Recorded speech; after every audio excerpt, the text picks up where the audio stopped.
We've enlisted AMA President Dr. Jack Resnick Jr. to share how cost control practices delay care and how patients can help the AMA tackle prior authorization.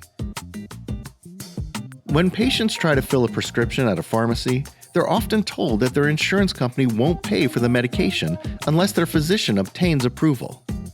This tactic, used by insurance companies to control costs, is called prior authorization. Here's how Dr. Resnick explains things.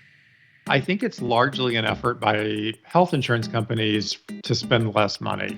What doctors are experiencing today, and I know patients are finding the same thing when they show up at the pharmacy to try to fill prescriptions, is that it now is being used for just an incredibly broad variety of medications.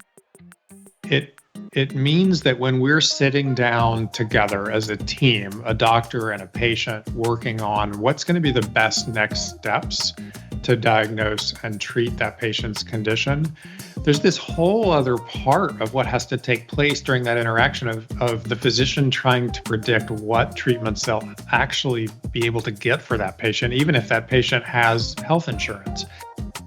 Many of us have people in our offices, staff, who do nothing but focus on filling out prior authorization paperwork. In my own office, we have to rotate that among staff because it's such a painful job that nobody could really do that all day long. So it really is diverting resources in addition to delaying really important care that patients need. We as physicians often find ourselves fighting over and over and over through a series of appeals to get the patient the medication or the test or the treatment that they need. If you stick with it and are willing to fight through multiple rounds of this, I find that physicians can often win the battle. And in some ways, the percentage of the time that we do being so high is evidence that the health plan didn't need to put up these barriers in the first place because the physicians are prescribing appropriate evidence-based treatments. And the health insurer eventually recognizes that. But in the meantime, patients are not getting treated. The other thing that we run into is a continuity of care problem where patients find a medicine that works for their condition, for their chronic disease, and they're on it and they're doing great. And then all of a sudden, a year later, we get a note from the insurance company that says, hey, your refill has triggered another prior auth requirement. So one of those repeat prior auths got triggered.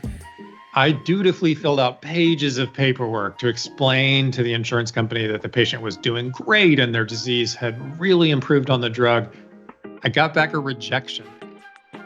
We're beginning to see some states that have taken some action, from limiting how many things can require prior auth to trying to fix continuity of care problems where patients get inappropriately taken off of those medications that they're stable on. We gave the health plans a few years. We worked with them, but unfortunately the health plans didn't act on those promises, and we see patients really still suffering.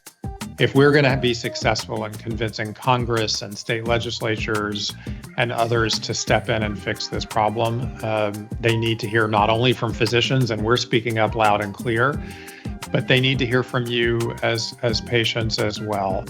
From high cholesterol to sleep apnea and long COVID, learn what doctors wish patients knew about today's healthcare headlines at ama-assn.org/wish.